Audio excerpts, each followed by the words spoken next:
Grammarly does more than catch errors. With Grammarly, you can find really good, no,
Hello, Toastmaster Dana. This is your host, Rafiq, with you. I can see you clearly, sir. Just want to check your audio as well. Yes. Hello. How are you? Wonderful. Excellent. I can see you and I can hear you, sir. Lovely. Great. I only have half of it. I can hear you. Wonderful. All right. So we're just like a minute or two away from starting, and then you just keep your mic on at all times, so it's all right. So you don't have to mute yourself. I'll mute the attendees, but I'll keep your mic on all the time. All righty. All right. Excellent.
Good grammar and spelling are important, but if you want to write essays that inspire, messages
A very good morning, everyone in the Philippines, and those of you joining us from other parts of the world. A good evening, a good afternoon, and welcome back one more time to our episodes of the series Stay Home, Skill Up. In order to kickstart our event today, which is episode number 3, I would like to introduce you all to Edrelin, our Division K Director, Toastmaster Edrelin Paul. Toastmaster Edrelin, the floor is yours, sir. Thank you, Toastmaster Rafiq. As Division K Director, I officially open this webinar. So let's recite or read our Toastmasters promise. As a member of Toastmasters International and my club, I promise to attend club meetings regularly, to prepare all of my projects to the best of my ability, basing them on the Toastmasters education program, to prepare for and fulfill meeting assignments, to provide fellow members with helpful constructive evaluations, to help the club maintain the positive, friendly environment necessary for all members to learn and grow, to serve my club as an officer when called upon to do so, to treat my fellow club members and our guests with respect and courtesy, to bring guests to club meetings so they can see the benefits Toastmasters membership offers, to adhere to the guidelines and rules for all Toastmasters and recognition programs, to act within Toastmasters' core values of integrity, respect, service, and excellence during the conduct of all Toastmasters activities. Now let us welcome our host for this morning. Let us welcome Toastmaster Rafiq Ahmed. All right, thank you very much, Division K Director Toastmaster Edrelin, once again for giving us this opportunity to bring to our Toastmasters community in the Philippines, in District 75, in Division K, and also connecting Toastmasters across the world to benefit from the Stay Home Skill Up series. After the successful completion of our Volume 1, which featured great spectacle of world champions and great speakers from the Toastmasters world, we are here bringing you Volume 2, where we are currently in episode number 3. And in order to have our episode number 3 as successful as our past episodes, we have a very special guest speaker today. Our speaker today is a Toastmaster for the last 32 years, a distinguished Toastmaster. He is the world champion of public speaking 1992. And he has also been awarded the title by Toastmasters International of an accredited speaker. Now, those of you who do not know this, but our speaker was the only speaker to have the World Championship title and the title of being the accredited speaker until 2016. And until this day, we have yet only 2 Toastmasters who have been able to achieve this. And one more thing to note is our speaker, after winning the World Championship of Public Speaking in 1992, in just 1 year's time, in 1993, became the accredited speaker. Our speaker believes that every one of us will have a moment in our life where we will have the question which we will ask ourselves as to what we have contributed to the world. And with that belief and with that discipline and with that motto in life, I would like to quickly introduce to all of you our 1992 world champion of public speaking, Toastmaster Dana Lamon. Thank you, Rafiq. Fellow Toastmasters and guests, I joined Toastmasters in 1988. And when I joined Toastmasters, I joined to work on my speaking skills. But very shortly after joining, I had the opportunity to attend a district conference. I was going there to support one of our club members who was in the international speech contest. And when I watched that contest, I was hooked. I said, wow, this is great. I thought to myself, one day I am going to compete in the World Championship. And I figured, knowing the Toastmasters program, maybe 5 years. I'll give myself 5 years to learn all of the things that Toastmaster teaches, and then I will compete. Now that was 1988, 89. In 1990, my wife was looking at the schedule of where the contests would be held. Now, back in those days, we had 6 levels of competition. Level 5 was the regional competition. And the regional competition would travel from district to district. Every district rotated on hosting the conference. And she looked and she said, this year, the regional conference is in Honolulu, Hawaii. Dana, I think this is your year. So in 1990, I entered the International Speech Contest for the first time. And I met with some success. Club level, first place. Area level, first place. Division level, first place. District level, third place. I was stopped at that point and I did not have the chance to go to Honolulu, Hawaii that year. But I was bitten. And I decided next year I'm going to enter the contest again. Now, when I announced to the club that I was going to enter the contest in 1991, nobody else wanted to compete. So club level, that wasn't a challenge. They said, okay, Dana's going. He's going to represent us in the area. And I met with success. Area, first place. Division, first place. District, first place. Region, it wasn't in Honolulu, Hawaii. It was in San Diego, California. Region, first place. And so in 1991, I went to the World Championship of Public Speaking, which was held in Atlanta, Georgia. And I came in second place. And I was very happy about coming in second place. There was nothing wrong with second place to me. But people who had attended the conference called me from different places in the country. They called and said, Dana, I think you should do it again. I wasn't convinced that I should do it again. I mean, it is hard work to prepare and practice for a speech in the World Championship. And again, back in those days, you had to have 3 speeches. One speech that carries you to district, a different speech for region, and if you win region, a different speech for the World Championship. So 3 speeches you had to have, and I had done that successfully in 1991. I was content,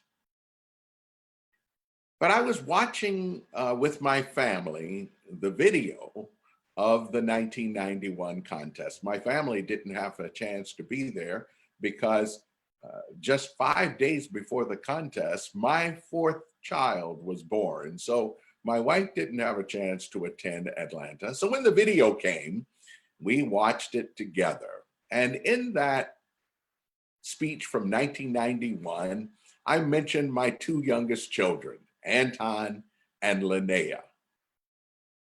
After the video was over, my 2 oldest children, Dana and Winter, who were ages 7 and 6 at the time, said, Dad, you didn't mention us in your speech.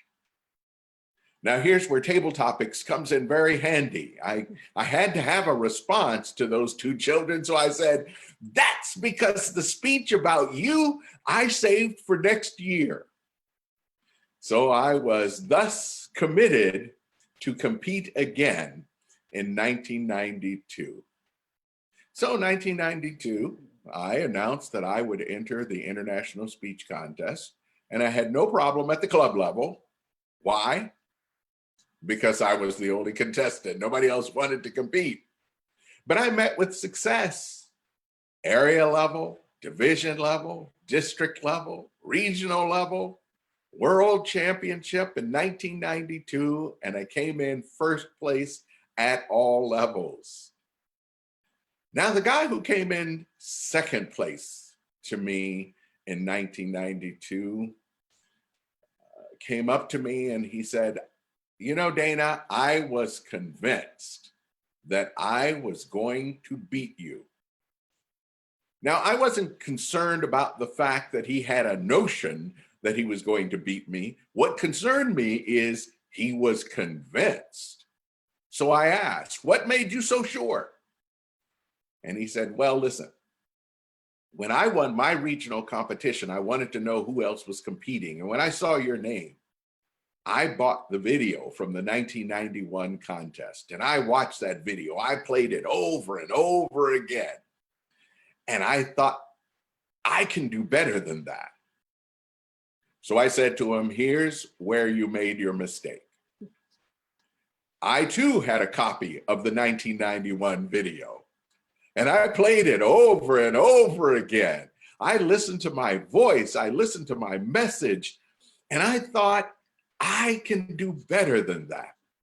So while you prepared to beat the 1991 Dana Lamon, you were actually competing against the 1992 Dana Lamon. Now, I shared that story to lay the foundation for the presentation for this evening.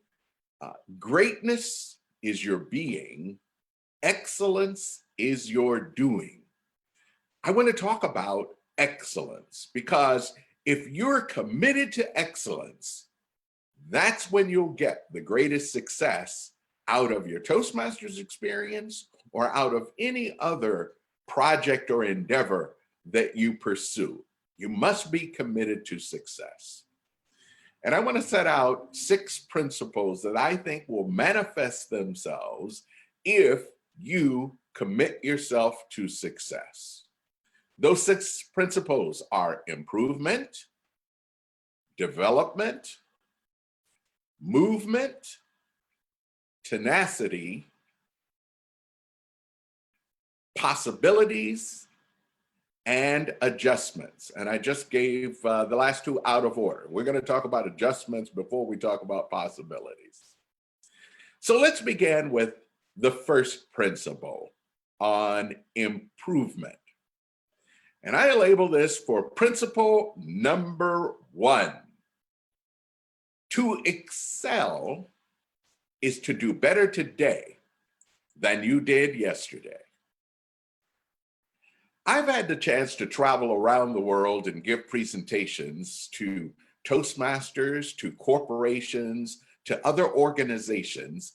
And invariably, I find organizations and people willing to talk about excellence, but they don't always agree on what excellence is. Sometimes simply they state they're not certain what it is. Sometimes it's from listening to them define excellence and hearing the different definitions. If I'm going to encourage you to be committed to excellence, I want to encourage you to know what excellence is before you commit to it. But let me state what excellence is not. Excellence is not perfection. You can be committed to excellence and still make mistakes. But a commitment to excellence says that you will learn from those mistakes. Excellence is not a destination or a target. You know, very often I hear people say, we are striving for excellence.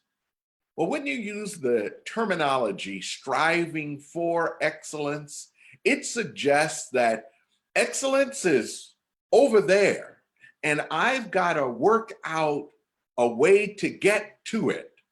And it might be a struggle, but we will get to it. I believe that the correct language is striving in excellence. Excellence has to be a commitment that you make at the beginning of a project, because if you do not begin the project with a commitment to excellence, there's no way that excellence can be the end result. So excellence is the process, not the destination. And third, excellence is not to be the best. So often people are concerned about being the best. But when you seek to be the best, you are actually subjecting yourselves to the judgment of someone else. Someone else has to judge you and compare you to someone else to determine which one of you is the best. Now, excellence is not to be the best. Excellence is to do your best. That's all that anyone can ever ask of you, to do your best. If you focus on being the best, you'll look at someone else's performance. You might look at your colleague and what they're doing, or fellow student and see what they're doing. You might look at your predecessor and see what they're doing and try to do better than they did. That's not going to reach excellence, because your colleague, your fellow student, your fellow classmate, your predecessor could be doing a lousy job. And you can do a better job and it'd still be a lousy job.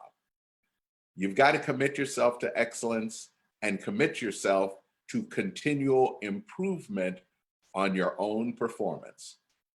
In our Toastmasters program, we have a established way to find that improvement, and that is our speech evaluations. And when you give a speech, someone's going to be assigned, or a group's going to be assigned to evaluate and give you feedback on how you might get better. Now, sadly, sometimes the feedback is weak. We get evaluations that aren't as strong as they ought to be. Someone might praise you and tell you how wonderful you are. I heard an evaluation once. A guy was giving an evaluation to a fellow Toastmaster who was giving her fifth speech from the beginner's manual, fifth speech. And everything that he pointed out, he went right down the list. Your voice, exceptional. Your gestures, exceptional. Your movement about the stage, exceptional. Everything she did was exceptional. Well, where's the room for improvement if you're already at an exceptional level? But the feedback is important. As we develop as speakers, we need to know how our listeners heard us. But what's also important, if you are committed to excellence, is that you evaluate yourself. Self-evaluation. Because only you know these two things. One, what you intended to do. And two, did you give your best effort toward doing that? Did you give your best effort? Only you will know that. Only you will know whether you stretched as far as you could possibly stretch. Only you will know whether you reached deep inside of you to get the strongest effort, the greatest energy that you possibly could give. So your self-evaluation is very important. And you join Toastmasters, you pay your dues to improve. I suggest to you that every time the Toastmasters calls for additional dues, do a self-evaluation and ask, have I improved? Have I achieved what I set out to do? And you don't have to apply this only to your Toastmasters experience, but in all your experiences. Have I improved? Because that first principle that will manifest itself when you're committed to excellence is improvement. But remember, excellence, or to excel, is to do better today than you did yesterday. That's all we can ask of you. The next principle is development. And I'm going to call that principle number 70. Now, it may seem strange. I go from principle number 1 to principle number 70, but there's a method to my madness. These principles on excellence that I'm offering to you are from the second book that I wrote and published called The Excellence Book, 104 principles for living and working. So I gave you principle number 1. Now I'm giving you principle number 70. Excellence seeks to discover and develop your hidden and unused talents. I believe that everybody is here on this earth for a purpose. We were placed here to make a contribution to our surroundings, to the people that we interact with. And that purpose is within our talents and abilities. You're not asked to do more than what you're able to do. But do you know who you are? Have you developed your talents and abilities? It doesn't matter at what age you are currently, you can still ask that question. I didn't join Toastmasters until I was 36 years old. I didn't compete in the World Championship until I was 39 years old. I had already started working as a judge. But I discovered there were other things that I was capable of doing and having an impact on the world around me. So developing your talents and abilities should be an ongoing process. And to do that, you should always learn, keep learning new things, because as you learn new things, you discover where you might have had talents that were unused, and here's a chance for you to use them. But not only should you keep learning, you should always be willing to try new things, to extend yourself into new territory. If someone asks you to do something, you don't approach it by saying, oh, well, I don't know, I've never done that before. Because everything that we're capable of doing today, there was a time when we would say, or we could say, I've never done that before. There's always that first time. But in developing your talents and abilities, you also must be willing to take risks. Do things that you're not quite uncertain about. You're not quite certain about. You are uncertain about it. You don't have to know 100% what the results will be, but try it and see what turns out. And you might find, listen, this is for me. This is something I like to do, and I just need to get better at doing it. You know, I got involved in Toastmasters because a friend, Maurice, asked me to give a speech at his wedding. Now, asking me to give a speech wasn't anything new for me. I had been speaking at schools when they sponsor career days and they want someone to come in, a lawyer to come in, or a judge to come in and talk about their career. I've been doing that. I'd been speaking at churches. So for me, Maurice to call and say, I'd like for you to give a speech at my wedding, that wasn't anything new. But what Maurice said is, I'd like for you to give a humorous speech. I was preparing a very serious speech about communication and holding a marriage together, and he wanted me to give a humorous speech. Well, I lost sleep over that. And my wife, witnessing that, said, you know, Dana, you should join Toastmasters. Now, that was new to me. Well, I'll tell you what, it wasn't actually totally new to me. 10 years before, a young lady that I was on a committee with had mentioned Toastmasters. And I said, what is Toastmasters? And she said, oh, never mind, you wouldn't be interested.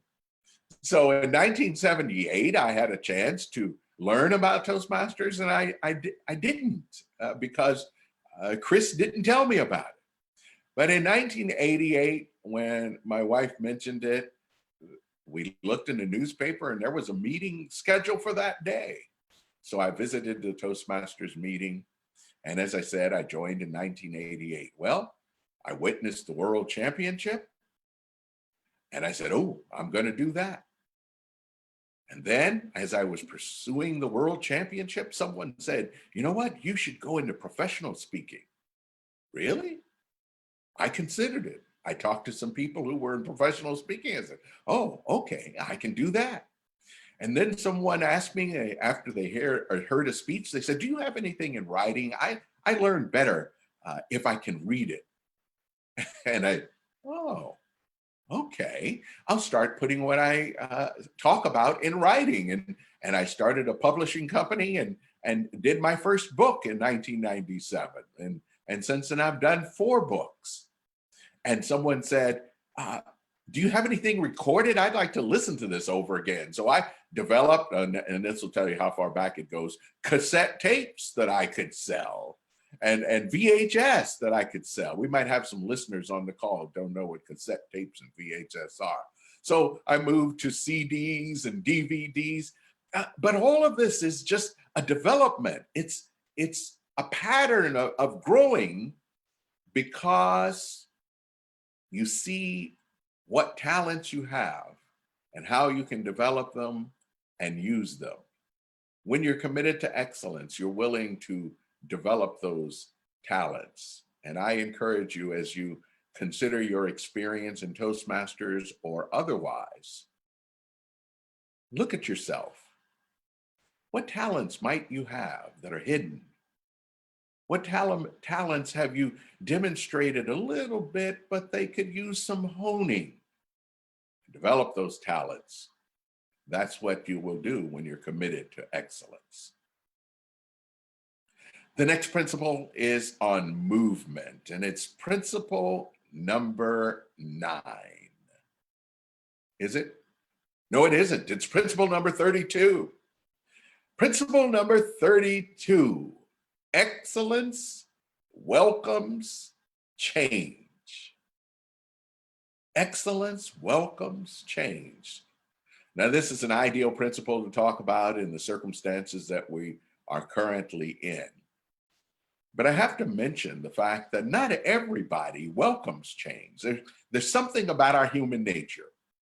We look for comfort. We want things to be comfortable. We find a comfortable chair to sit in so we can listen to this presentation that Dana's going to give, participate with District 75 and Division K.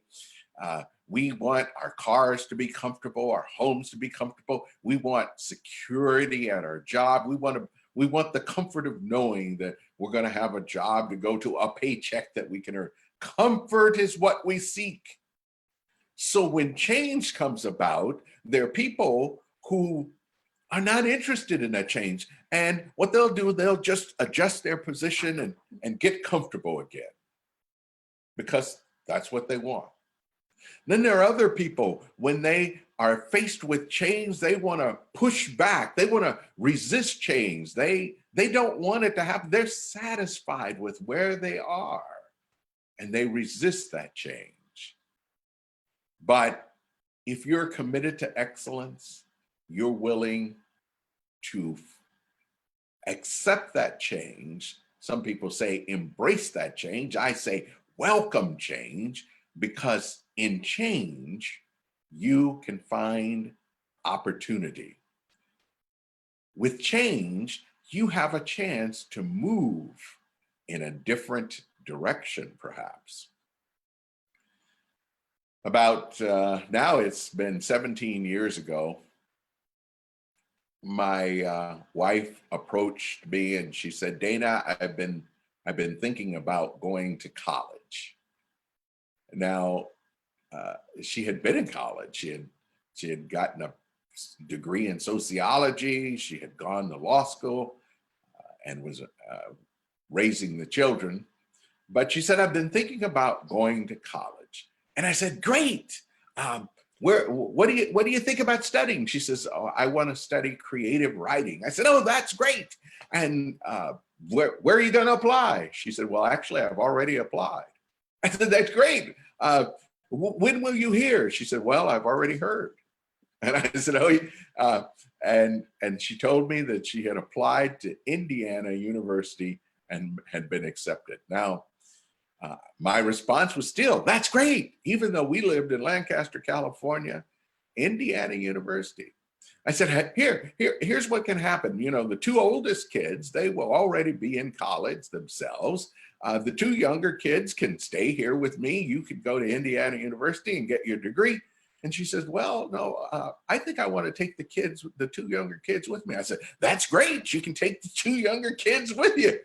But we're going to have a family meeting. Whenever we have something major like this, we have to call a family meeting. So I call a family meeting.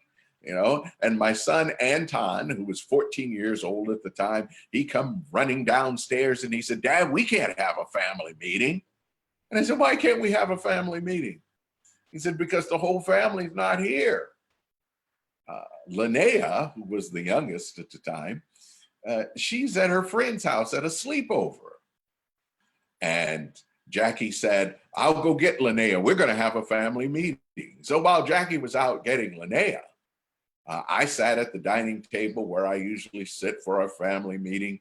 Anton sat opposite me and he said, hey, Dad, what's the family meeting about?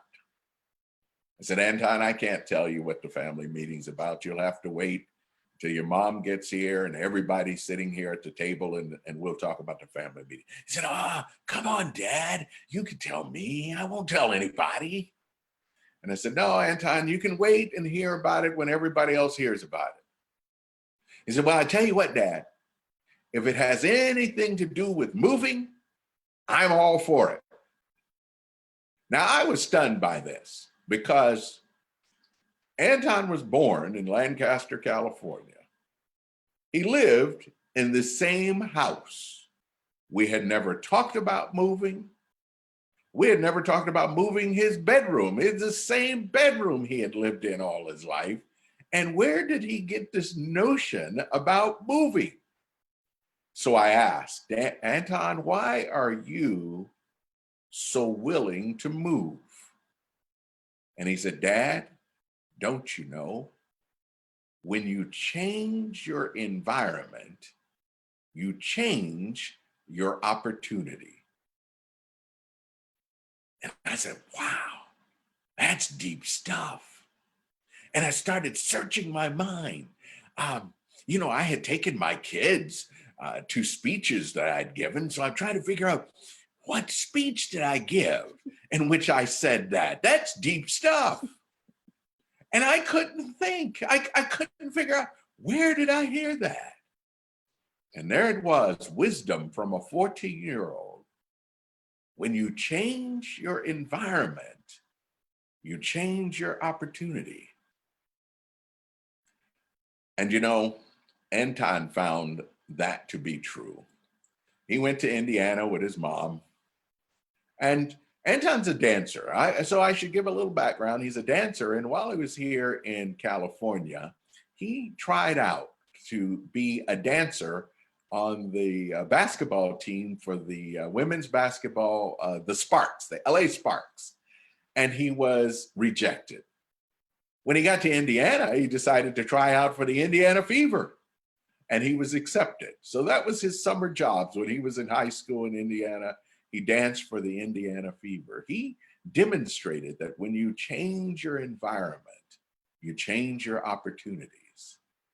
And that's why I talk about movement here. When you're committed to excellence, you're committed to movement, a willingness to change, to find opportunity if need be. But if the circumstance around you change, you find in those circumstances your opportunity.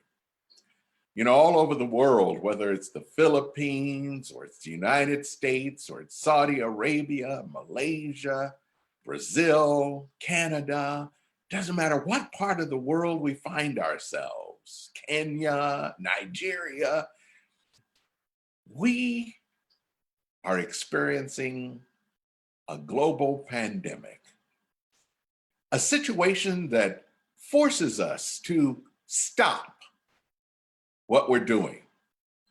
We're stopped in our tracks. We're locked down. And it's an opportunity to evaluate, to reflect. Here's a changed circumstance, radically changed for everybody. And how can we find opportunity in this change? I suggest to you that the greatest benefit that you'll get out of this situation is to find an opportunity.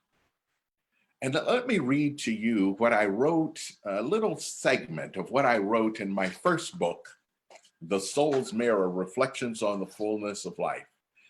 And I want to read this because, you know, every chance that you get to do something is not necessarily an opportunity. I remember when I first passed the bar exam and became a lawyer, there was another lawyer who offered me a chance to work with him.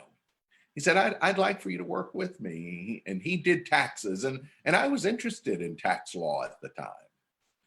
But I researched the guy and found out, you know, because I was very curious, because he said he was a lawyer, but he didn't want to do the legal part of anything. That's what he said to me. He said, I'd like for you to do the law part. I'll do the accounting part. But as I researched him, I found out why he didn't want to do the legal part. He had been suspended from the bar. And I decided that was not the best situation for me to partner up with someone. I'm a new lawyer, a new member of the bar, probably not a good idea to hook up with someone who's been suspended from the bar.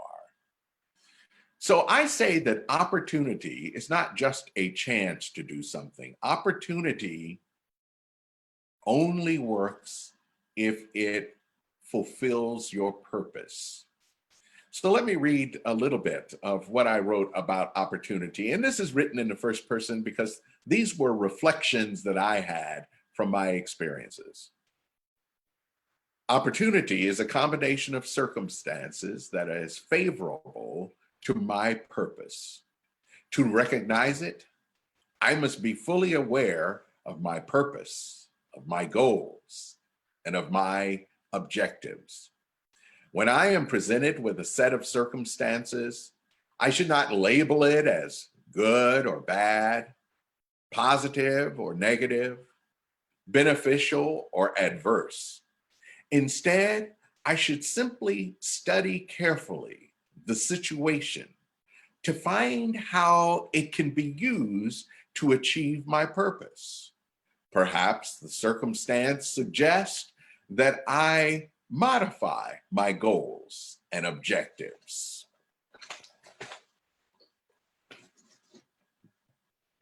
An event that sets me back may be a mere adjustment in my schedule so that the ultimate timing of my completion is right.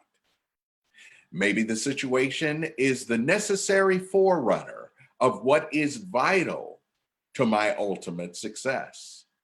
In short, every day and each event of my life is the right time and an opportunity for me to move in the direction of my goals.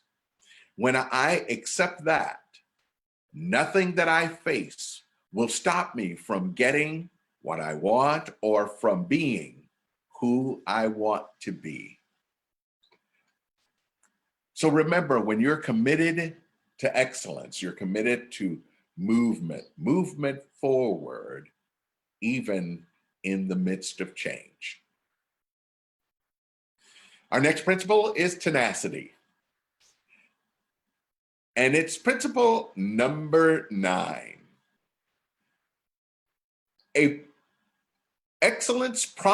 commitment to excellence prompts you to push a little harder in the face of opposition. You see, when you're committed to excellence, it's not a commitment to everything going your way or everything being easy. You will still encounter opposition. But when you're committed to excellence and an opposition comes, it's just the incentive for you to summon the will, to muster up the strength, to push forward in the face of opposition. You know, when I was younger, I was going to mention the age, and I'll go ahead and mention the age. When I was in my early 20s, I used to play basketball with a friend of mine named Frank. Frank and I would go to the church parking lot, and in the church parking lot, there was a basketball set up. And Frank and I would play basketball. Now, you might wonder, how does a blind guy play basketball? Well, what we would do is Frank, who was about 6'2", would stand underneath the basket and he would shout, right here, right here. And I would know in which direction to shoot the ball. And we had a net. I mean, I could hear it when the ball swished into the net. So, and as the ball bounced, I could hear it and I could follow it, catch it, chase it. And so that's the way we played. And every Saturday we would get together and we would play basketball, and we would be out there until I successfully made 50 shots. That was the goal. One day I was out playing basketball with Frank, and I was poised to shoot one of my high percentage shots. I was about 10 feet straight away from the basket. And the pianist for the church, it was a young lady named Wanda. She was walking by to go practice piano. And she said, "Dana, can you make a basket?" Now, when I heard the doubt in her voice, that really kind of ticked me off. What do you mean, can I make the basket? Of course I can make the basket. And I thought I should just shoot this ball right now and show her how I can do it. And then I had this second thought. She's single. I'm single. It's time to impress. So instead of shooting that ball into the basket, I knew it was one of my high percentage shots. I decided to dribble away from the basket. I walked away about 25 feet away. I didn't walk straight away. I walked over to the corner of the court. And I turned and I was about to shoot. And Frank said, right here, right here. But if you want to impress her, you better come within your range. So then, now Frank has ticked me off. Wanda doubts me, Frank doubts me, and I couldn't understand why Frank doubts me. Frank has seen me shoot the basket. He knows what he can do. He's seen me dribble the ball. He has seen me turn around and throw the ball behind my back into the basket, because after all, I can't see anyway, so what difference does it make which way I face? And Frank doubts me. So this caused me to really push. I mean, I could feel the energy in my ankles, in my knees, in my hips, in my shoulder, my elbow. I'm going to give it all the push that I possibly can. And I shot that ball. And as I let it go, I thought to myself, hit something, hit the backboard, hit the rim, hit Frank. I don't care, hit something. And I heard it. Swish, it went right into the basket. And I knew what I had done, because Frank is walking away saying, I don't believe it. I don't believe it. And I'm thinking too, I don't believe it. I don't believe it. But it was that extra push. When you're committed to excellence and opposition is there, when people doubt you, when they say you can't do it, and then you push with all of the energy that you have, because you're committed to excellence. That is the tenacity that manifests itself. So don't worry about the opposition. Don't worry about the difficulties. When you're committed to excellence, just reach down a little deeper and find the thing that is within you that can keep you on your path. The fifth principle is on adjustment. And principle number 66. This happens to be my favorite principle, principle number 66.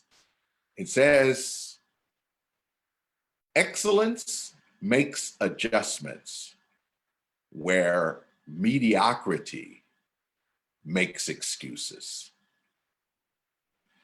I became blind when I was 4 years old.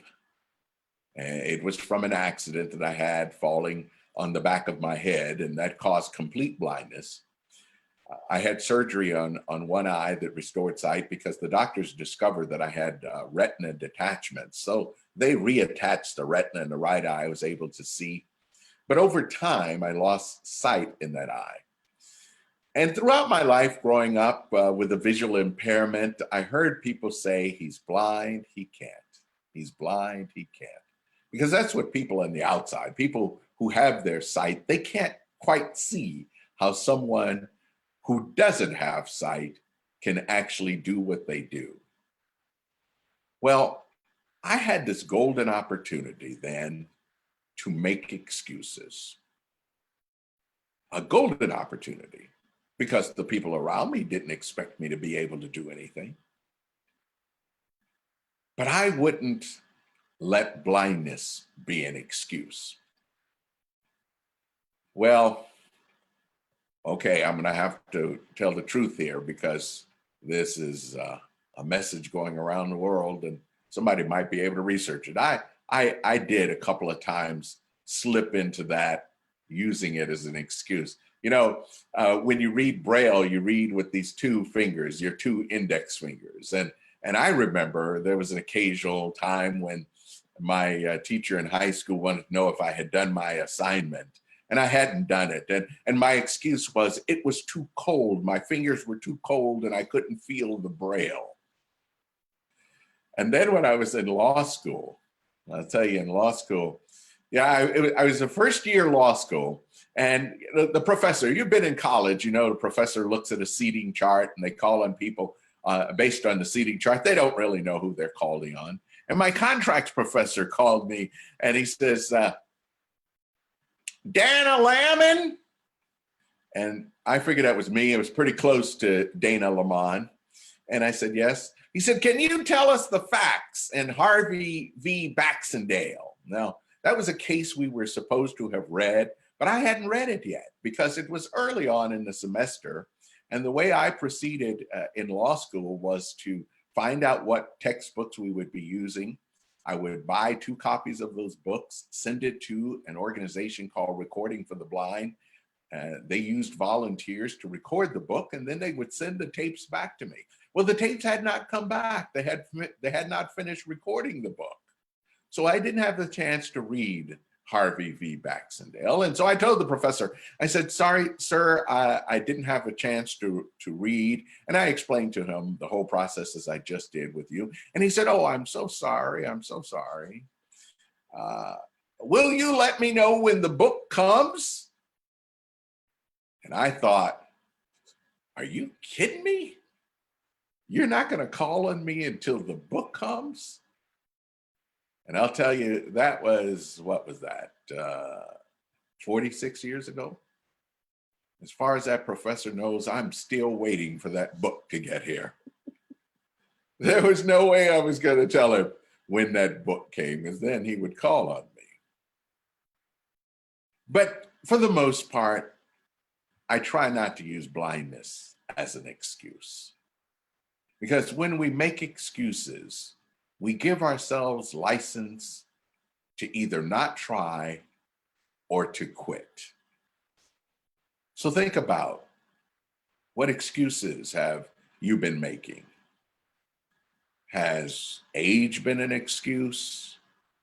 Financial situation been an excuse? Has your gender, disability, education level?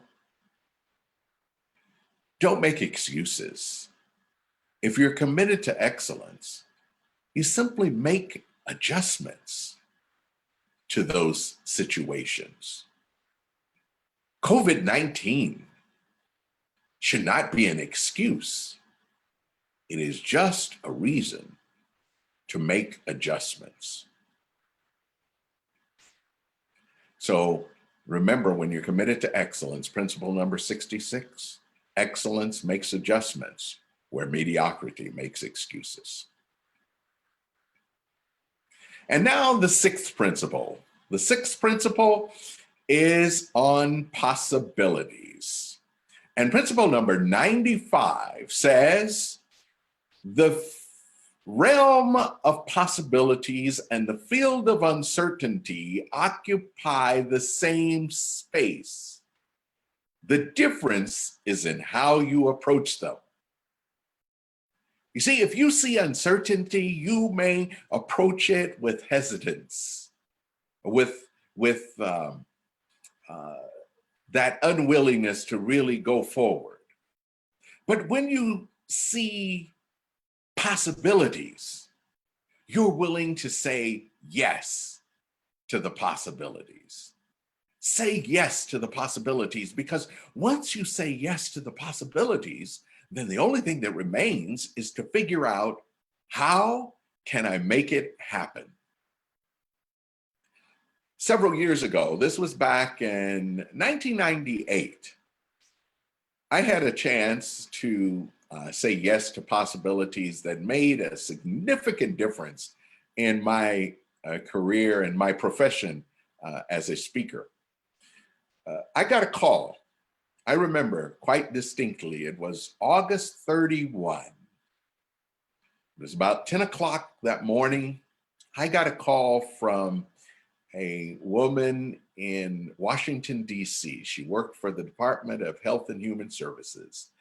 And she told me that they were organizing a series of conferences around the country to talk about the benefits, the lessons learned from welfare reform. There was welfare reform in the United States back in 1996, and they wanted to have conferences with all of the persons involved in social services programs to see what lessons were learned.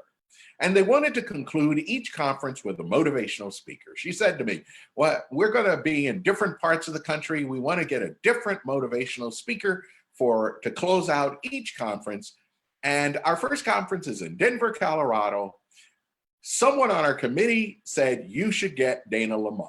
So we're calling to see, are you available on Friday, September 18, to give a motivational speech in Denver, Colorado at 11 a.m.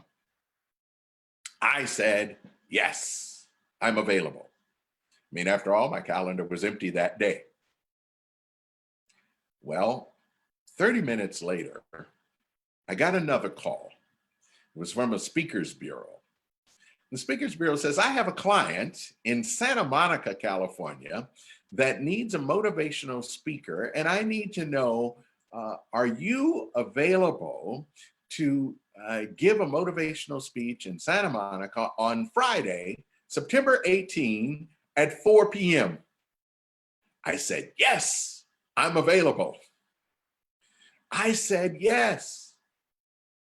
And then after I hung up the phone with her, I called United Airlines to make sure that I can fly from Denver back to Los Angeles so I could be in Santa Monica at 4 p.m. I considered, well, the flight's not that long. If they have a scheduled flight, I could get to the airport. Given the time change, I could get to LAX, and Santa Monica's not far from LAX. I could get there. I could do it. Yes. I said yes to the possibilities. And then I immediately found myself looking for the way to make it happen. Well, I was quite fortunate that I did that because it turns out that the presentation in Santa Monica did not take place.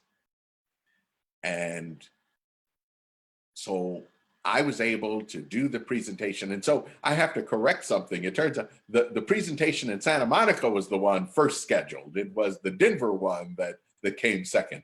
But it was good that I said yes to both, because the one in Santa Monica did not take place. I went to Denver and I spoke. And I actually I can still, to this day, I can trace back speaking engagements that I have in different parts of the country that emanated out of my speaking in Denver. So saying yes to the possibilities, you never know where it leads, but you say yes. And when you say yes to the possibilities, then imagination is unleashed. Your creativity is activated. Your action is initiated, and negativity is avoided. You say yes to the possibilities, and you find the way to make it happen. A commitment to excellence manifests these 6 principles: to improvement, to development, to movement, to tenacity, to adjustments, to possibilities. I first became committed to excellence way back when I was a teenager. And it was because of one of my neighbors, Maud Riley. When I was about 14 years old, I used to go visit Maud. And I was happy to visit Maud because unlike most people in the neighborhood who said he's blind, he can't, Maud Riley took a different approach. She said he can, and she gave me things to do. Maud, when I go visit her, if she were washing dishes, here, Dana, come and help me do the dishes. You know, you can dry and I'll wash. If she were working in the garden, in the flower bed, she says, let me show you the weeds. And she showed me the difference between the weeds and the plants, and I could pull weeds. Or she put a pair of pruning shears in my hand. She said, let me show you how to clip the rose bush. And one day, even she was painting, and she gave me a paintbrush and said, here, I want you to paint. Well, every time Maud Riley gave me a job to do, she quoted a poem. And it's that poem that has become a part of my character, my being, my commitment to excellence. She said, Dana, if a job is once begun, leave it not until it's done. Be the task great or small. Do it well or not at all. That was the poem that became the seed that was my commitment to excellence. So remember, fellow Toastmasters and guests, commit yourself to excellence. And the key thing is understanding that excellence is a process. It is the commitment that you begin. And when you commit yourself, then you've committed yourself to improvement, development, movement, tenacity, adjustment, and possibilities. Mr. Moderator. Toastmaster Dana, well, I am just flabbergasted by the way that you speak. It's like reading a book, and I really don't know how you do it. Every sentence, every word you say is perfectly set in its right place. So I think it's an art which is perfected not in a year's time or 2 years' time. It takes 32 years. 32 years. Sure, Yes, yeah, 30. now I really speak for myself and for everyone, because I was noticing every single word that you speak is perfectly placed, and not just at this event, at the past events that I have witnessed you speak, and all your videos as well. So what we take from your learning, your wisdom today is this: when someone says you can do it, push with all your force. Say yes to possibilities. Don't make excuses, make adjustments. And that's a lot to take. I mean, it's like you just opened the tap of wisdom and you said, take as much as you can in this short duration. And really, really an honor, and love to have you here. And I am in fact feeling sad if we have to end this event, because I think 1 hour or 2 hours is not enough to squeeze all the wisdom that you have to offer, Toastmaster Dana. Thank you so much. Thank you. Such an honor, sir, such an honor and learning experience. On that note, what we will do now, Toastmaster Dana, is we will open for a short while questions from the floor, from our lovely audience. And to kickstart this Q&A session, we have a reactor with us, a Toastmaster, who will kickstart the session by first sharing the feedback of the workshop that you've just presented, followed by the first question addressed directly to you. And to do so, we have with us, joining from District 75 in the Philippines, a fellow Toastmaster, Toastmaster Lourdes Cruz. Toastmaster Lourdes, please go ahead and unmute yourself.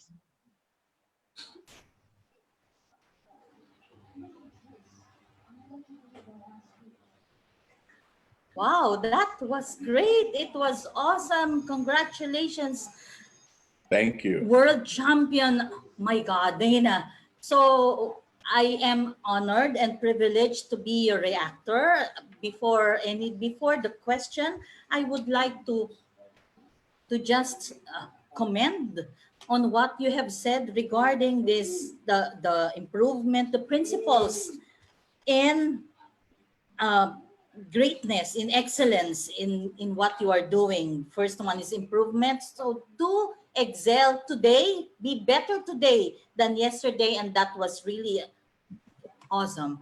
It is also my principle because uh, in the past somebody told me, how are you today? And then I am the same yesterday. And then somebody in the religious community told me, you should be better yesterday. You should be better today than yesterday. It's a principle. Oh, because of that, I already heard that, and I heard it. You hammered it, and thank you so much for your sharing on that. Yes. And I like when you said that excellence is not a destination. So it is a commitment to become better each day. So I love it. Thank you so much. And excellence is development, to seek and discover your untapped talents or unused talents. Oh, I believe so. At 55, I have still untapped talents, and I'm looking forward to it. And it is a process, so it is an ongoing process. I believe when I invited someone to become a Toastmaster, and he said, "Hey, I'm 62, I do not need that, and I cannot be a Toastmaster anymore." And when I invited him to listen to my speech, and then he was really hammered on Toastmaster, and he became our president in the Toastmasters Club. So oh my God, I really love it when you said it that way. So this one is new for me. Movement.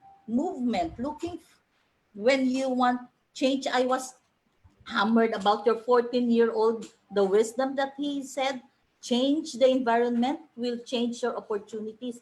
That is new to me. So thank you so much for sharing the wisdom of your 14-year-old. Congratulations for that. And tenacity.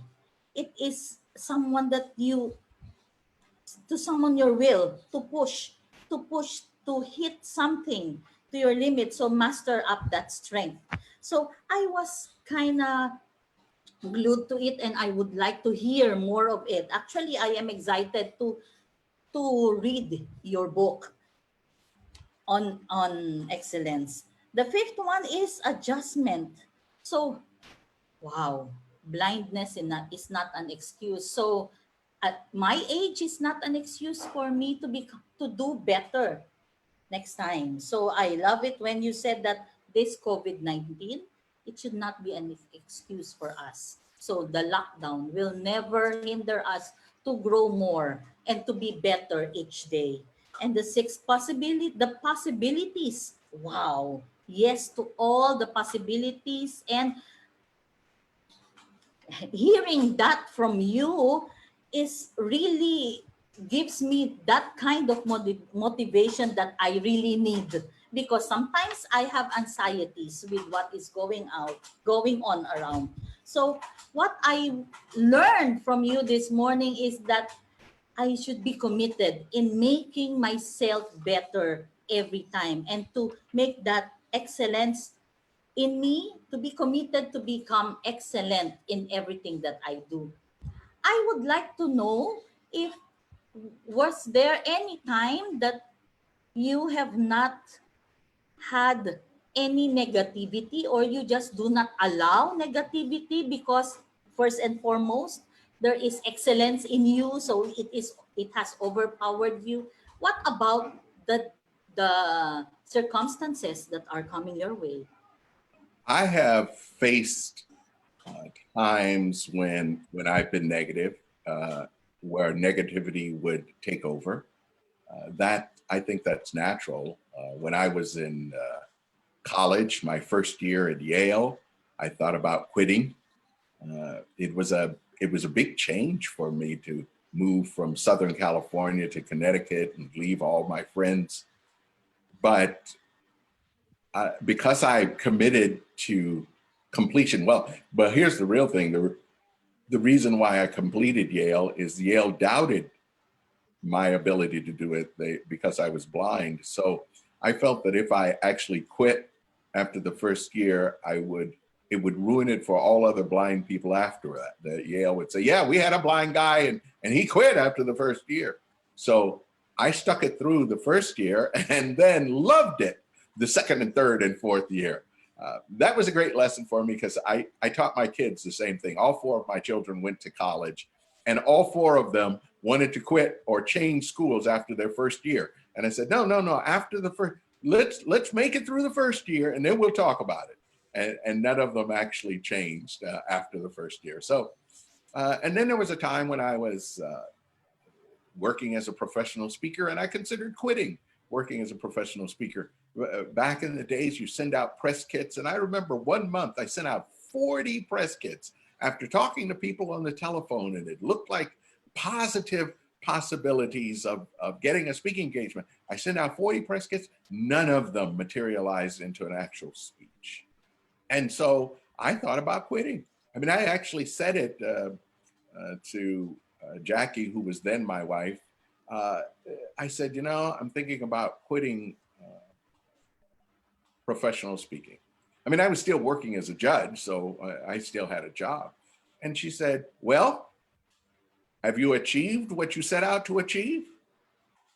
And I said, no.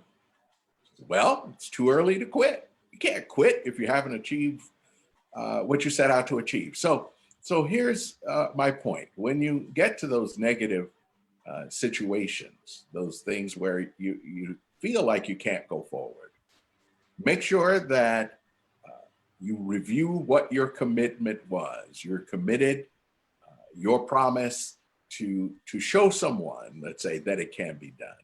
But also make sure you're surrounded by friends or family who will encourage you to keep moving forward, even when you don't feel like moving forward. Yes. All right. Thank you so much, Toastmaster Lourdes Cruz, for kickstarting the Q&A session. Toastmaster Dana, I'm just quickly taking in questions now. We've got one question coming in from Toastmaster Noor Muhammad, joining us from a different district.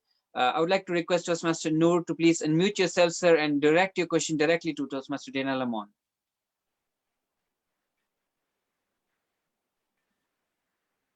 Hello. Yes, Toastmaster Noor Muhammad, we can hear you clearly, sir. Thank you. Thank you, Dana, for that really inspiring message which you gave us. My question to you is, what is it that you reach when you dig deep inside of you that moves you? What is it that you reach when you dig deep inside of you that moves you? What I reach is that belief that I can. I think, and I have I think a pretty deep well of I can in me, probably because so many times in my life I heard he can't. And every time he can't, it's kind of like an oyster. It has a little irritant and it put layers and layers of coating to make that irritant go away or smooth it out, and it results in a pearl. So it's this, I can't, he can't. Each time there's this layer. What the layer turns out to be for me is, I got to prove them wrong. I got to prove them wrong. I got to prove them wrong. So that's what I reach when I am in that situation where I have to really reach deep. It's, I got to prove them wrong. And whether them could be someone out there, or them could be me even. I have to prove myself wrong. If I have that negative idea of, oh, I can't, or I don't have the energy, or I don't have whatever, the tendency to make the excuse, that's when you have to reach in and get the I can. What is next for you? Next for me. Recently, I don't know if you're aware of it, I decided to dip into politics. I ran for state senate here in California. I didn't reach the level I needed to reach, which would be in our California primary, you had to be first or second in order to move on to the November general election. And I was third. So state senate is not next for me this year, but there is another position. The local school board has a vacancy. And I think in November, I'll probably run for school board. Just so I already volunteer at the high school, the local high school. I've been volunteering for 29 years at local high schools. So I think serving on the board of trustees is another contribution I could make to the high school district. And that's what I'll do next. Thank you, Dave. Right. Thank you so much. Thank you. Thank you so much, Toastmaster Noor Muhammad, joining us from another district, from a different country, all the way just to direct his question to you, Toastmaster Dana. Thank you for that. We have another question coming in from Toastmaster Julius Cruz. He wanted me to direct this question to you directly. His question is as follows, and I quote, he says, how do you approach failure amidst your commitment for excellence? I am glad that you asked that question, Julius. When you read my resume, when you read my books, when you listen to the intros when I speak, it looks like it's all just easy, clear sailing. But there are things that I failed. And I have developed a speech that I use now. I found it very important to start talking about that so that people are aware. I have a degree in math from Yale, but I failed abstract algebra. And as I tell people, it was abstract to me then, and it's still abstract to me. I worked as a judge for 29 years, but I failed the bar exam twice. I'm the 1992 world champion, but I didn't win every contest I entered. So failure does come. Failure will probably present itself, but it's the failure from which you draw the lesson. If you didn't experience it, you wouldn't know what to do with it. When we were with little children, let's say you got a young child that's around a hot stove, and you tell that child, don't touch, it's hot. And the child still touches. Why? Because they don't understand hot until they experience hot. Well, I feel the same way about failure. We have to experience it to know how to handle it, because it will inevitably come. My son, Anton, I mentioned Anton, who, by the way, I mentioned Anton, who was 14. Anton is now 32. He had his 32nd birthday yesterday. And Anton, he's a dancer, a very successful dancer. And when he was in school in his early days, just about every audition he took, he was chosen. And I said to his mother, I said, Anton needs to be rejected. He needs to experience being rejected in the early stages of his life. So when things don't go quite the way he expects later, he knows how to handle that. So indeed, I told you he was rejected from the Sparks. And I think that might have been his first rejection. But you see, he rose from that, and that's what it takes. So failure, how do you deal with failure or adjust to it? When you make that commitment to excellence, failure just becomes one of those stepping stones to where you need to get. Excellent.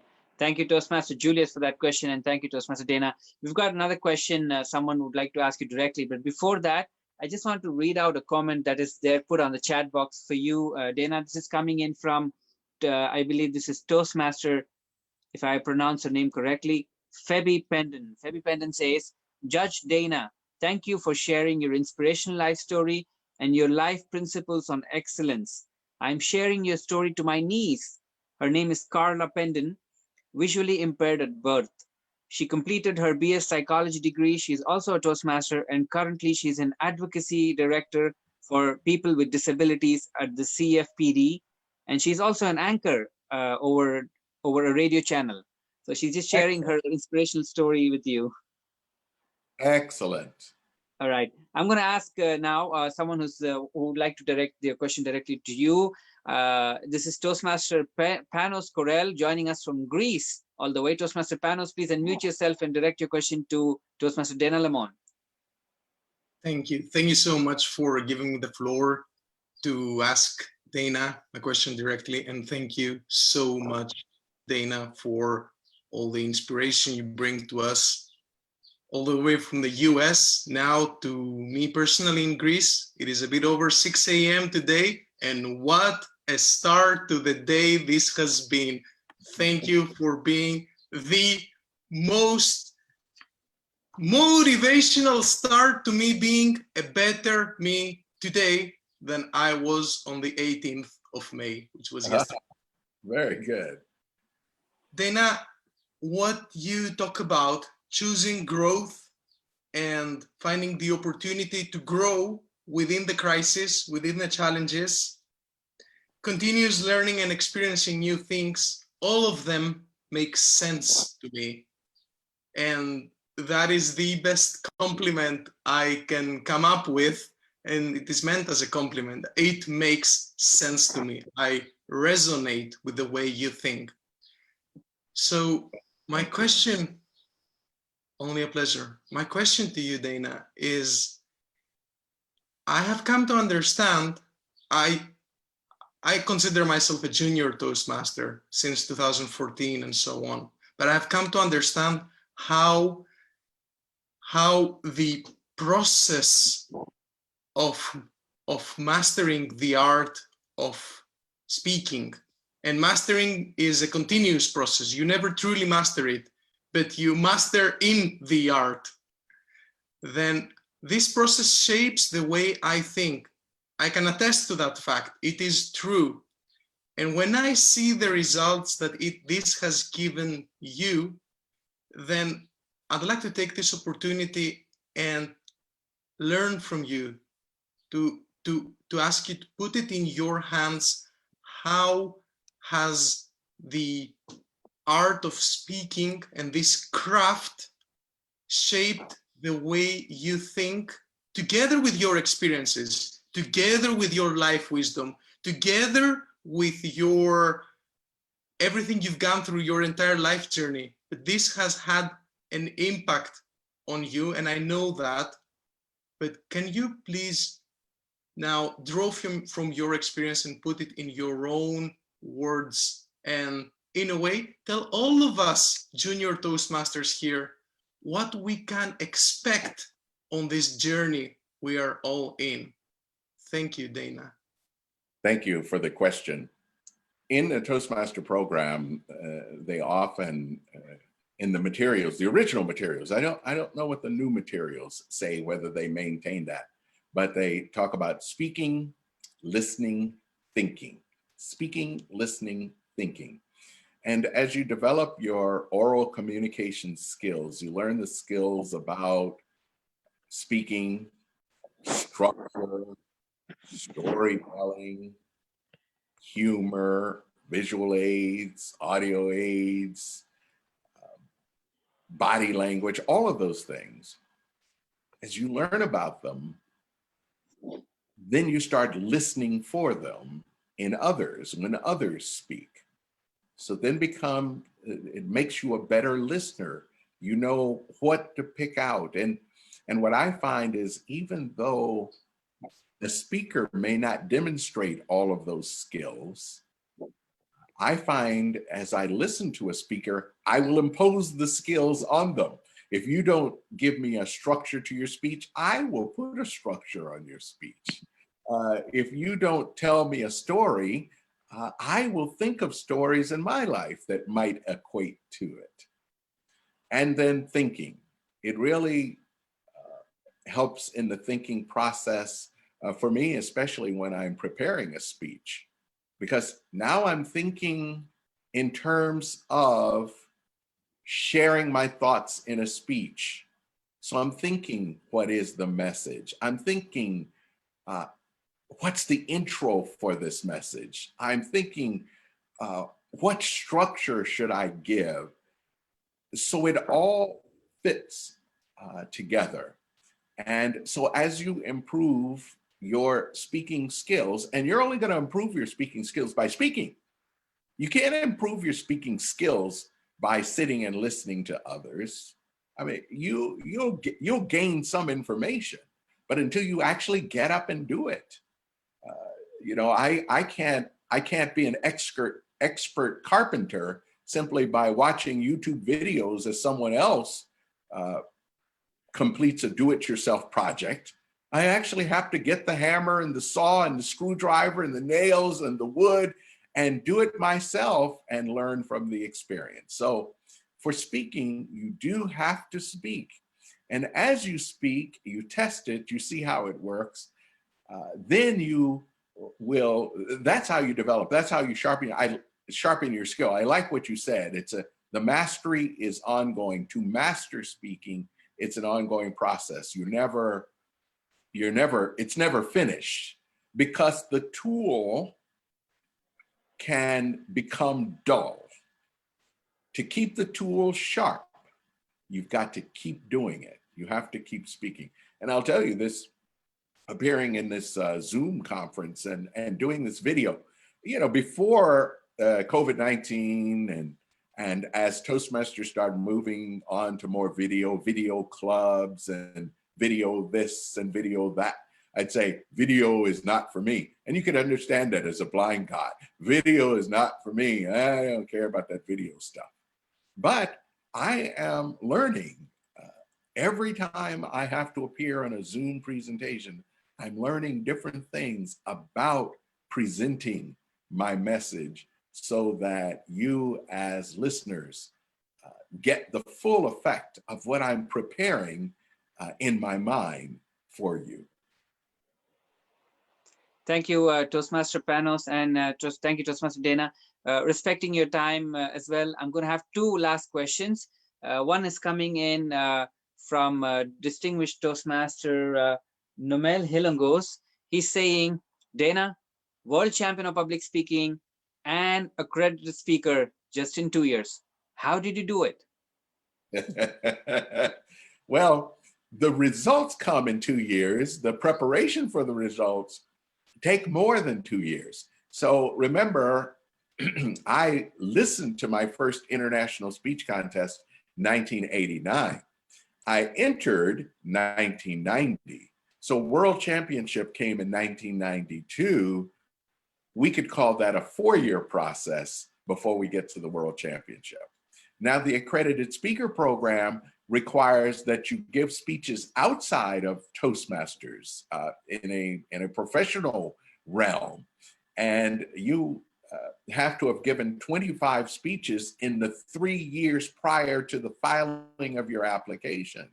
So the results come within 12 months of each other, but the preparation had 4 years of laying the foundation. All right, excellent. All right, I'm going to take last question for today, and this one is coming from Toastmaster Sarah. Toastmaster Sarah, if you're there, please unmute yourself and go ahead. Toastmaster Sarah from 75. Hello, good morning, or I think good evening to you, Toastmaster Dana. It was such a pleasure to hear you speak. It's amazing. One word, amazing. Thank you so much for everything that you shared today. It has really deeply inspired me.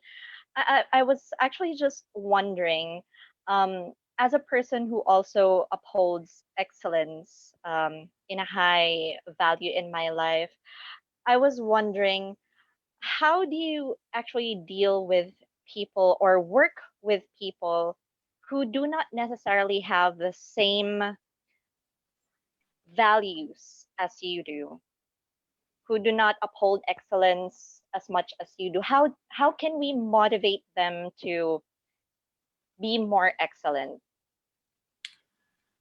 I would say, Sarah, thank you for the question and the compliment. I would say it's just a matter of continuing to live your example.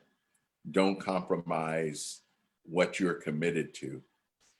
You raise a very, very important issue. In order for me to do my job as a judge, I had to hire an assistant, and my assistant did my reading for me and did my driving, and in the initial years did the proofreading of my decisions. And every time I hired a new assistant, I had to give a lecture about excellence, that my commitment to excellence and what I do depends on my ability to proceed in excellence depends on his or her willingness to proceed in excellence. If he or she compromises excellence, then my result is also compromised. And unfortunately, we do find ourselves from time to time working with people who don't have the same commitment.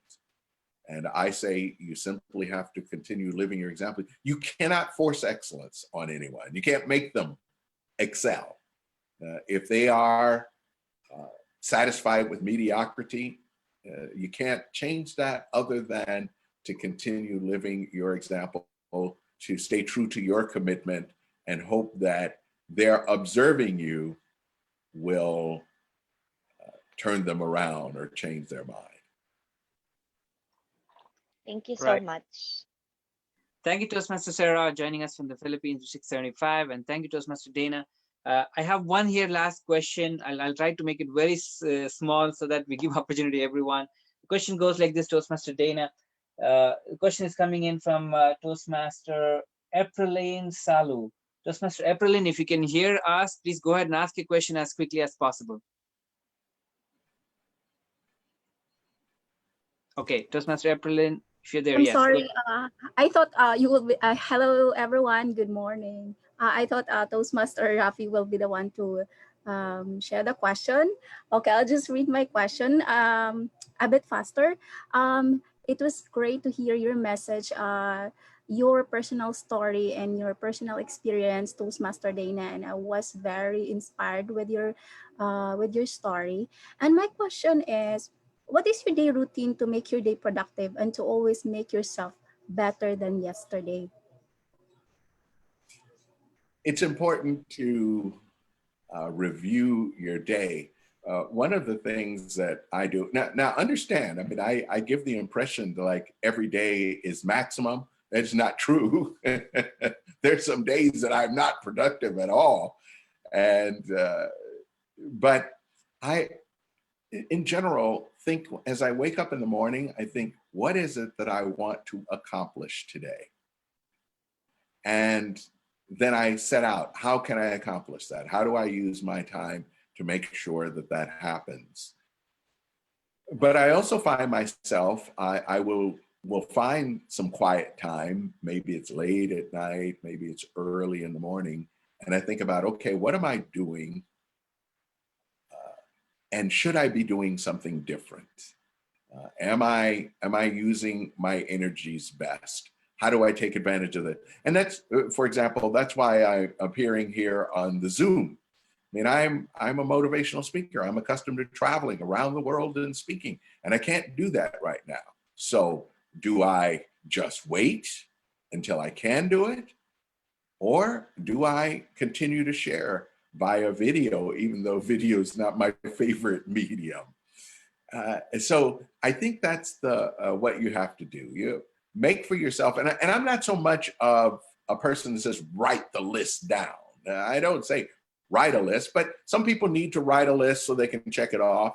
But think about, what is it that I want to accomplish today, and how can I do it? You know, it's like the same as saying yes to the possibilities, because once you say yes to it, then you find the way to make it happen. All right. Thank you so much, Toastmaster April, and thank you, Toastmaster Dana. Some comments. I just want to read it out to you very quickly. Toastmaster Noor Mohammed says, excellent answer, Dana. Only by setting an example can one inspire others to adopt another perspective. And then you have Toastmaster Ferrari GTB saying, better than yesterday, we all should be. I like to recommend a YouTube channel by the same name. Right. And also, Toastmaster Dana, I asked you this before I give the control to you for your closing remarks. I asked you this last time you were at an event. I cannot find your World Championship winning speech on YouTube. There is no link to any of these videos. I even searched on Toastmasters International if they have any of these archives on anywhere. I cannot find your World Championship winning speech of 1992, Toastmaster Dana. So you need to share it with us. Find it. It's not there. Oh, but it's good that you search for it. Let me tell you that in the copyright world, I can prepare a speech. I prepare a speech. I write a speech. Let's say I have the copyright to that speech. I deliver the speech, and I have the copyright to the delivery of the speech. But if you record the speech, you have a copyright to the recording of the speech. Well, at the time that I competed in 1992, there was a company that had there's a company that recorded the presentation. Back in those days, Toastmaster hired the company to record the World Championship, and that company holds the copyright to that recording, and they will not put it on the internet. They want you to buy it, and the same for me. I mean, I asked if I could put a link to it or upload it onto my website, and the answer was you could do like a 1-minute piece, but you can't do the whole thing. So that's why it's not there. I will try to contact the company again and see what the requirements are, because I did hear your comment on Saturday, and yeah. So I am thinking about it. Maybe I have to pay some sum to have the rights to put it on my website, and I just might do that, since Rafiq who searched the world looking for the speech. I want to make sure he finds it the next time he searches. Excellent. Someone was just commenting here, a veteran Toastmaster from the Philippines, distinguished Toastmaster Nomel, says, it's by Bill Stevens production and it's on a VHS tape, and he has it, he says. Yeah, I have it on VHS tape. I definitely have it myself, but I don't want to break the law and post it until I get permission from the company to do so. And as I said, the last time I inquired, I was not given permission to do so. All right, Toastmaster Dana, we would like to hear your closing comments for all of us, and because we love you so much, we love having you here so much. And one thing I would love to do is have you visit the Philippines so we can show you the Philippines hospitality, first-hand experience of the Philippines hospitality, and to share you at a bigger stage, probably when this entire pandemic is done with. And we would love to host you in the Philippines directly, sir. And now I would like to ask you to give us your closing remarks. It would be my absolute pleasure to visit the Philippines. No question about it. And so as soon as we can work that out, let's do that. As I said, I came committed to excellence as a youngster, thanks to my neighbor and her willingness to give me jobs to do that other people wouldn't, and her quoting the poem. It has been many years, over 50 years since then. The way that I have made it through doing what I've done is to commit myself to excellence. Remember, that wasn't a commitment to perfection. I haven't been perfect. I haven't, although I'll joke about being perfect, I haven't been perfect. And I've made mistakes. But I've also committed that there's something I want to accomplish in my life. I do want to make my life meaningful.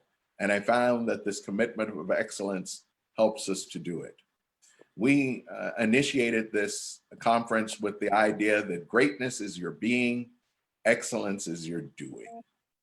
And I do believe that we all have been born to be great.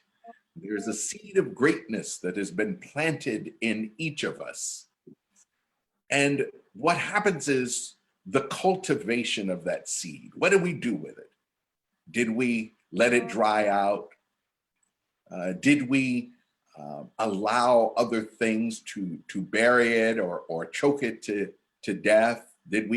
Were we led away from our greatness because of distractions? The greatness is there, that's your being. And to manifest that being, excellence is your doing. So notwithstanding the fact that it might have been dormant, you can bring that greatness alive again. You can weed out those distractions to reveal that greatness. If you are willing to commit yourself to excellence, bearing in mind, we're going full circle back to principle number 1. To excel is to do better today than you did yesterday. Thank you. Wow, as I said to you, it's like listening to a book, you know, every word with so much wisdom put into it, and I really love it. And it's something which you can close your eyes and listen to it and say, okay, this is an audio book by Dana Lamon. Thank you. Thank you so much, sir. Our pleasure having you. And until we find another opportunity to pull you towards us in order to probably open that tap of wisdom one more time and drink from it, sir. Until then, thank you so much. We love you. Love from all the audience and attendees here today to you, joining from different parts of the world. We have attendees from Greece, from Qatar, some of them joining from Bahrain, from the Philippines, someone from China, all of them sending their love to you, sir. Thank you so much for that. Thank you. Love to all of you. All right, sir. Thank you. All right. So that brings us to the end of our episode number 3 in our Stay Home Skill Up series. And those of you who are following us for our volume 2 episodes, our next episode is featuring yet another world champion. Our episode featuring the next world champion will be aired again on the same platform, which is Division K. And I would like to introduce you all to this episode, which is going to be featuring the world champion of public speaking 1996. And that is none other than Toastmaster David Nottage. So David Nottage will be featured in episode number 4. And we will soon be adding a link and a poster to the details of the event when the episode 4 is going to be. Watch out for the Facebook page of District 75, Division K, under District Director Adrenaline Paul's Facebook page wall. Or you can also follow my Facebook page wall, and I will also be posting the details. So we will see you all again one more time for episode number 4. Again, on behalf of all the attendees here today, on behalf of District 75, on behalf of Division K, thank you so much, Toastmaster Dana Lamon, for your wealth of wisdom that you've shared with us today. On this note, I would like to ask our Division K Director, Toastmaster Adrenaline, to give us your closing remarks. Thank you so much, Toastmaster Rafi. First of all, I want to say thank you, Toastmaster Dana, for gracing our event. It's really an honor and privilege for us here in Division K. Upon hearing your message, very inspiring. It reminded me the reason why we really have started these episodes, because we really wanted to give excellent educational training in my division, Division K, District 75, and the entire district, whole world in Toastmasters. And your message is really something that touched me this morning, and just go for excellence. So fellow Toastmasters, everything that we do, we must do with excellence. And here in Toastmasters, we are made to become leaders and pursue excellence, and always remember that excellence is something that will bring us to our success. And I remember that this pandemic, this crisis that we are experiencing right now is not an hindrance for us not to pursue and achieve our own personal goals of becoming proficient speakers and leaders. And thank you for Toastmaster Dana for reminding us this morning. So once again, fellow Toastmasters, I would like to invite you to our fourth episode featuring David Nottage that will be on May 22, Friday, 10 a.m. I will post the link on my page in Division K and also Toastmaster Rafiq page. Check on that. So again, thank you for joining us. Thank you. We love you, Toastmaster Dana. Thank you so much. So fellow Toastmasters, as Division K Director, I officially adjourn this webinar. So all right, I let us now we still have the presence of Toastmaster Dana. Let us on our videos so we can have a very quick grid picture. So we capture this moment with Toastmaster Dana. And someone is clicking this picture, I believe, Division K Director, or is it me? You, please. Oh, okay, it's me. Which means I have to turn my video off and do this. All right. So I see all lovely videos on. I see some of them missing. District 75 PRM Nomel Hilongos, a district leader, your video is off, sir. Please turn on your video so we can see your lovely face as well. Okay, excellent. And also Toastmaster Lourdes, I don't see your video. Calling on once, twice, and thrice. I'm gonna go for the print screen. I cannot. All right. Dana Lamon joining us all the way in the Philippines. Screen number 1. Smile, please. Oh, lovely smile coming in from Toastmaster. Okay. And going into screen number 2, 1 and 2 and 3. Smile, all of you. Lovely smile. Oh, we've got a young Toastmaster also. With Toastmaster Pooja Chanda. Thank you so much, our young Toastmaster. Okay, do we have screen 3? Let me see. 2 and 3. Oh, lovely smile from Ferrari GTB. And a lovely smile coming in from Toastmaster Andrea Santiago. Thank you so much. And Toastmaster Erica Bailey. Thank you. All right, lovely having you all. Join us again, and lovely to host you all one more time for episode number 4. Thank you, Toastmaster Dana. Have a great evening. We love you so much. Good night. Good night. Thank you so much. Isipin mo after 10 years may ganitong pera ka na. Hindi mo yan magagawa kung uubusin mo lang yung pera mong baon sa pagbili ng lunch. Tumagdag na sa bill. Wala pa nangyari. Yes. And pwede ka na magbaon dito. Magluto ka ang itlog. Yan ang baon.